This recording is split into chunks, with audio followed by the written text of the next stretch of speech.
Yes, ma'am. Your name? Mary Bruce with ABC. Hello, Mary. Thank you for taking our questions. Just hoping you can clear this up once and for all. Yes or no? Does the president believe that climate change is real and a threat to the United States? You know what's interesting about all the discussions we had through the last several weeks have been focused on one singular issue. Is Paris good or not for this country? That's the discussions I've had with the president. So that's been my focus. The focus remained on whether Paris put us at a disadvantage, and in fact, it did. It put us at an economic disadvantage. You may not know this, but Paris, it set targets of 26 to 28%. With the entire agenda of the previous administration, we still fell 40% short of those targets. It was a failed deal to begin with, and even if all of the targets were met by all nations across the globe, it only reduced the temperature by less than 2/10 degree. So that is something that the president focused upon with respect to how it impacted us economically and whether there were good environmental objectives that were achieved as a result of Paris. His decision was no, and that was the extent of our discussions. Yes, ma'am. Yes, ma'am. Yes or no? Yes, ma'am. 0.2% statistic that you're citing, the MIT scientists who helped with that report say that Trump, quote, badly misunderstood the findings of that report, and that, in fact, if we take no action, temperatures could rise a devastating 5 percentage points. So specifically, what other science? There were other studies that were published. Rely on. There were other studies published at the time. The MIT study was something that, as you indicated, showed 0.2 degree. They didn't have a corner on the market as far as the studies at that time. There were many at that point. We can provide those to you. What's clear about Paris, what's clear, is if you go back and look at the criticism that was being levied against the Paris Agreement, it wasn't just from folks in this country who wanted it to be ratified or were critical of the processes. The environmental left was very critical of Paris. In fact, James Hansen is an individual who said at the time it was a fake and a fraud, and the general counsel of the Sierra Club said the same thing. So if you go back and read the media accounts, there was much criticism, largely because it did not hold nations like China and India accountable. As you know, China did not have to take any steps of compliance until 2030. India had no obligations until $2.5 trillion of aid were provided. And Russia, when they set their targets, they set 1990 as their baseline, which allowed them to continue emitting more CO2. In this country, we had to have a 26 to 28% reduction in greenhouse gases, which represented the Clean Power Plan and the entire climate action agenda of the past administration. Yes, sir. Sir, I'd like to go back to the first question that was asked that you didn't answer. Does the president believe today that climate change is a hoax? That's something, of course, he said in the campaign. When Nepal was up in the Oval Office with him a couple days ago, he refused to answer. So I'm wondering if you can speak for him. You know, I did answer the question because I said the discussions the president and I have had over the last several weeks have been focused on one key issue. Is Paris good or bad for this country?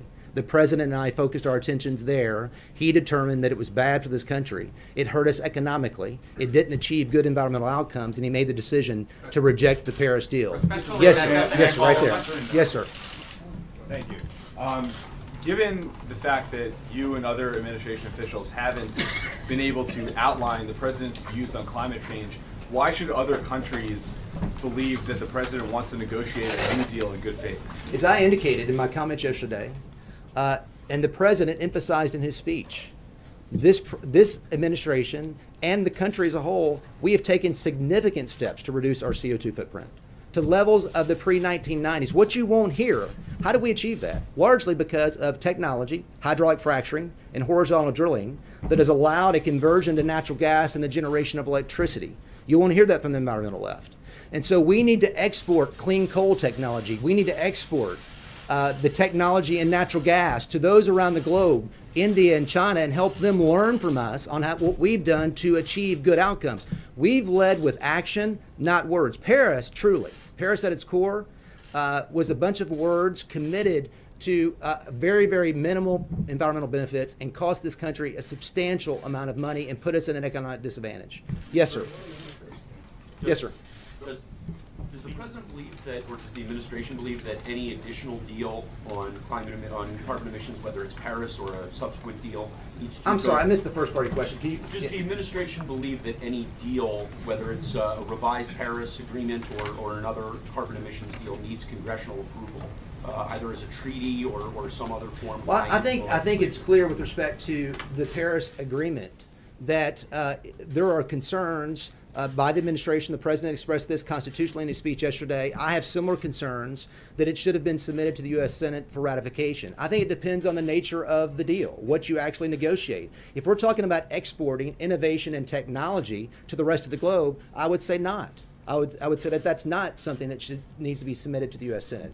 I would say, however, that if you're setting targets, if you're setting emission targets that are enforceable domestically through regulation or statute, then very much so, the voice of American citizens across the country needs to be heard through the ratification process. Yes, sir. Yes, sir. Thank you.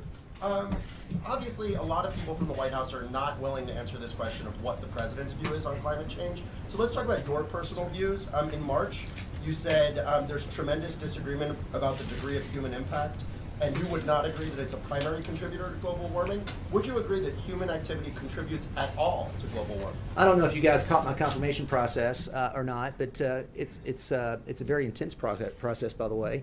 But that confirmation process, I indicated that in fact global warming is occurring, that human activity contributes to it in some manner. Measuring with precision, from my perspective, the degree of human contribution is very challenging, but it still begs the question, what do we do about it? Does it pose an existential threat, as some say? You know, people have called me a climate skeptic or a climate denier. I don't know what it means to deny the climate. I would say that there are climate exaggerators. In fact, many of you, I don't know if you saw this article or not, but The Climate of Complete Certainty by Bret Stephens that was in the New York Times talked about, and I'll just read a quote because I think it's a very important quote from this article. Anyone who's read the 2014 report of the IPCC knows that while modest 0.85 degrees Celsius warming of the Earth has occurred since 1880, much else that passes as accepted fact is really a matter of probabilities. That's especially true of the sophisticated but fallible models and simulations by which scientists attempt to peer into the climate future. To say this isn't to deny science isn't to acknowledge it honestly. And I think that, look, the debate, what the American people deserve, is a debate, objective, transparent discussion about this issue. And what Paris represents is a international agreement that put this country at a disadvantage with very little benefit environmentally across the globe. If we deserve a Mr. debate, Pruitt, why Mr. haven't you Pruitt, may I discussed ask a this follow-up with the question on president? that, sir? Why haven't you discussed this with the Why then president? is the Arctic ice shelf melting? Why are the sea levels rising? Why are the hottest temperatures in the last decade, essentially the hottest temperatures that we've seen on record? We've actually been in a record-taking hiatus, been in a has hiatus begun? since the late 1990s. But as you know. sir, so there's, when NASA says that 95% of the experts in this area around the world believe that the Earth is warming, and you are up there throwing out information that says, well, maybe this is being exaggerated and so forth, and you're talking about climate exaggerators, it just seems to a lot of people around the world that you and the president are just denying the reality. And the reality of the situation is that climate change is happening, and it is a significant threat to the planet. Let me say this, and I've said it in the confirmation process, and I said Those it measures are yesterday. true, though, right? No, About let the me Arctic finish. ice and the sea levels and- We have done a tremendous amount as a country to achieve reductions in CO2. And we have done that through technology and innovation. We will continue to do that. We will continue to stay engaged. We are a part, as you know, of the UNFCCC, and that process encourages voices by subnational groups and by countries across the globe, and we are going to stay engaged and try to work through agreements and achieve outcomes that put America's interest first. This is not a message to anyone in the world that America should be apologetic of its CO2 position. We are actually making tremendous advances. We're just not going to agree to frameworks and agreements that put us at an economic disadvantage and hurt citizens across this country. Yes, sir. Worried, though, that you're putting your head Yes, in the sir. sand, though, Mr. Pruitt. Are they a little worried that you're putting your head in the sand? Well, on that? there's no evidence of that. Yes, sir. Thank you, Mr. Administrator. Your fellow Sooner Senator Inhofe said that while he has full confidence in the president in this, he is very nervous about lower-level career government employees in the EPA and the State Department in actually executing what's needed to exit the Paris Climate Accord. As the administrator of EPA, what do you say to your own I senator? mean, what's important to know is that the president said unequivocally yesterday that the targets set in Paris, the 26 to 28% targets, are not enforceable and are not going to be complied with. The Green Climate Fund, where the United States committed $3 billion of initial funding, is not going to continue. That is unequivocally the case, and that's going to be immediate. Now, there are discussions that are ongoing with the Justice Department on the steps that we'll be taking to execute the withdrawal and the exit. That's something that's going to be happening over the next several weeks. But as far as the targets are concerned, as far as the Green Climate Fund, that is immediate, and it's something that's clear. Yes, ma'am. Thank you. European leaders have made it very clear. I'm sorry? That European leaders Okay. have made it very clear the deal can't be renegotiated. So how does the president renegotiate a deal when the other parties aren't willing to come to the table? Well, as he indicated, whether it's part of the Paris framework or a new deal, it's either approach. But a new deal with whom if they're not going to sit down at the table with them? Well, that's up to them, right? I mean, what America, the United States has a seat at the table. After all, we're the United States, and we are leading with respect to CO2 reduction. We have made tremendous progress. If nations around the globe want to seek to learn from us on what we're doing to reduce our CO2 footprint, we're going to share that with them, and that's something that should occur and will occur in the future. And we will reach out and reciprocate with nations who seek to achieve that. And just a quick follow-up. You're the EPA administrator. Shouldn't you be able to tell the American people whether or not the president still believes that climate change is a hoax? Where does he stand? As I indicated several times through the process, there's enough to deal with respect to the Paris Agreement and making an informed decision about this important issue. That's what our focus has been over the last several weeks. I've answered the question a couple times. Yes, sir. Yes, sir. This gentleman right here. Yes, this gentleman right here.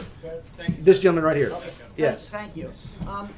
Isn't it of concern that the United States has broken a promise to 190 countries, and the president did not address that particular point? And second, you've several times raised that the lowering of CO2 levels. Isn't the reason for lower CO2 levels because of blocking the smokestack spews that now are not allowed, the kind of regulations that the administration is now opposing? As I indicated, largely we have reduced our CO2 footprint through innovation and technology, not the least of which is hydraulic fracturing and horizontal drilling. Now, the first part of your question, I forget?